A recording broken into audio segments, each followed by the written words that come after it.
Of the Overthinker podcast. As y'all know, I'm usually on, the TikTok live, so I'm doing it a little different. Usually I got the nighttime theme going, but we're doing things a little different. We're gonna kind of switch up the algorithm. Switch up the flow, I should say, in the sense of we're gonna go from YouTube to TikTok and all of that. But anyways, we're getting into it right now, and what we're getting into is consciousness. All right, consciousness. What is consciousness and why we want to break down consciousness? If you're on the laptop or if you're on your phone and you can listen to this at the same time, let's get into Google definitions of consciousness, right? And the reason why we're getting into consciousness today is because it's it's conscious beings around us. We have to understand, understand, and comprehend what is consciousness, because one of the things that we have to do when it's about transforming ourselves is have a mental transformation, right? And your conscious lies where? In your mentality. The subconscious lies where? In your mentality. So at the end of the day, let's break this down so we can see conscious from a common sense perspective, right? And from a practical perspective. Okay? Y'all might hear my dog in the background. Y'all just ignore the little chain rattling and stuff. You want to have some fun while I'm on camera. Let's get it. All right. So the first definition, let's say it like that. The first definition of consciousness, having knowledge of something, aware. Okay. But what is awareness or being aware, right? It's having knowledge of perception of a situation or fact.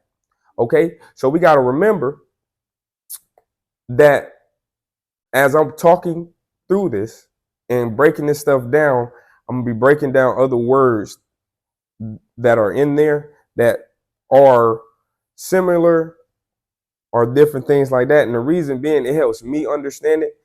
And so I'm hoping that it helps you understand it if you're looking for a mental transformation, if you're looking to, have that mental rebirth, change the way you think, right? But we got to understand, okay, how do we change our consciousness? How do we change the way we think? How do we change our paradigm and have the paradigm shift that we're looking to have, right? That's the main thing. So it says having knowledge of something, aware, okay?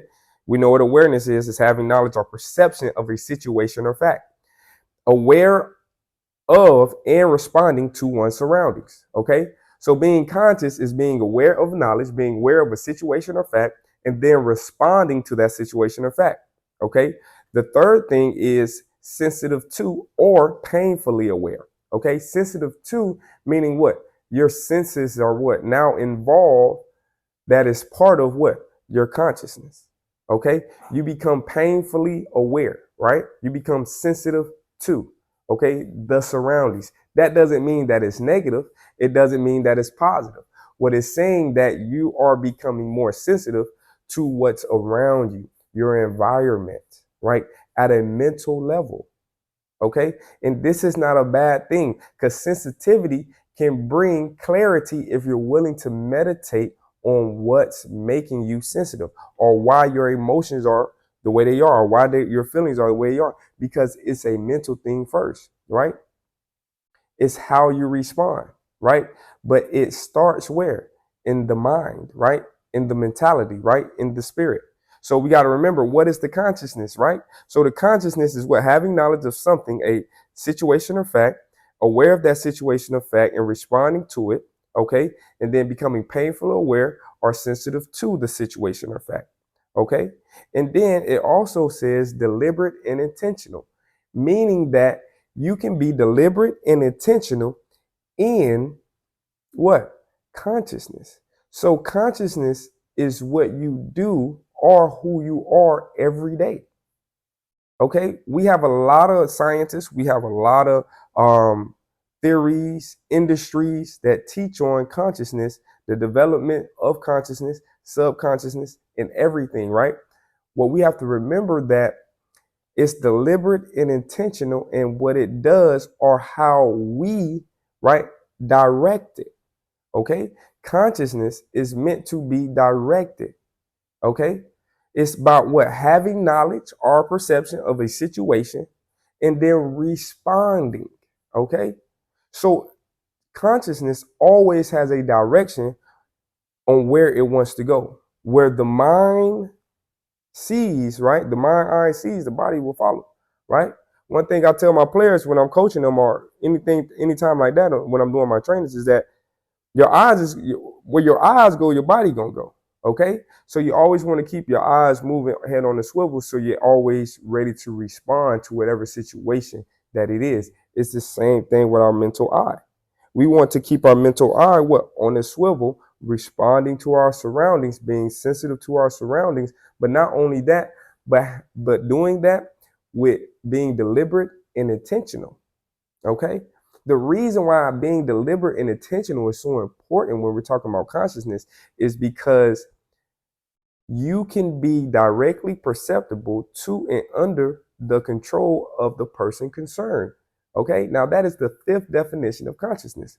So if you can wrap your head around the fact that you can be controlled through your consciousness, okay, at the end of the day, we hear it. Some of us hear it, some of us don't. Right? It's a lot of new people coming into this spiritual journey. It's a lot of new people, what we call awakening, right? Or rising out of the normal or traditional ways of what they're used to being taught, right? The world is getting smaller through technology, right? Through the metaverse, through all these different things that's happening in the world today is getting smaller, even with war at hand, right? And we're all conscious of what's going on. Okay.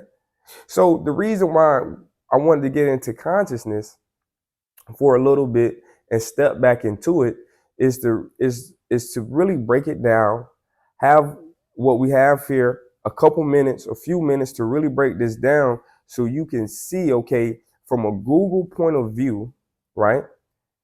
And break these definitions down from a Google point of view, excuse me, and see how we can put it in a common sense, in a practical sense, on why we should be deliberately and intentional with our consciousness, with our conscious, and how we move out here in the community, out here in society, out here in the environment that we continue to build for ourselves, right? And the reason why I'm touching back on consciousness is because I want to go back into the matrix and a couple other things that I went into other lives. And for people that can't sit down and watch a whole hour video, a whole, 2 hour video, we can kind of crunch some of that down, the more important parts of it in a 5 to 6 minute, maybe 10, 15-minute video. Okay. So another thing that I wanted to touch on along with consciousness is inner, in the Latin preposition of in, right? Into, toward, within, right? Or equal, induce, meaning succeed in persuading of influence or someone to do something, right? To bring or give rise, okay? The reason why I went into in and tagged along with consciousness for this particular episode is because we have to look within us, right? Everything that we want to see outwardly, externally, we have to see within us first, right? That's why we have to influence the someone we have to influence to do something is us. It's not anyone else, right? Or the people around us. Once we influence us to do something, then people around us will see what we do and then want to be a part of what we do, right? So we have to remember that this journey, this spiritual journey, this mental transmutation journey, this mental rebirth process, right, is an inner one, right? You have to induce yourself. Okay. So I wanted to tag that along with consciousness because we have to remember that, okay, yes, programming is a nasty word, but let's use inform, right? We have to inform ourselves, continuously inform ourselves, our consciousness of the surroundings, what's going on, so we can respond to it with what? Deliberate and intention. Okay. Another word that I love to use to attach with that is discernment. Okay.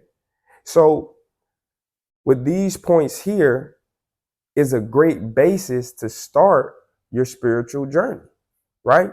Get a hold of your consciousness and get a hold of the inward part of this journey, right? Because there's a lot of what we call shadow work, dark work that you have to do when you just go back and you kind of heal up and fill some of the voids and overflow some of the voids that's probably been lingering since your childhood or been lingering for whoever knows how long, that we can start to get a hold of. Because why? We can get a hold of our consciousness first. We can get a hold of how we are inducing ourselves, meaning what?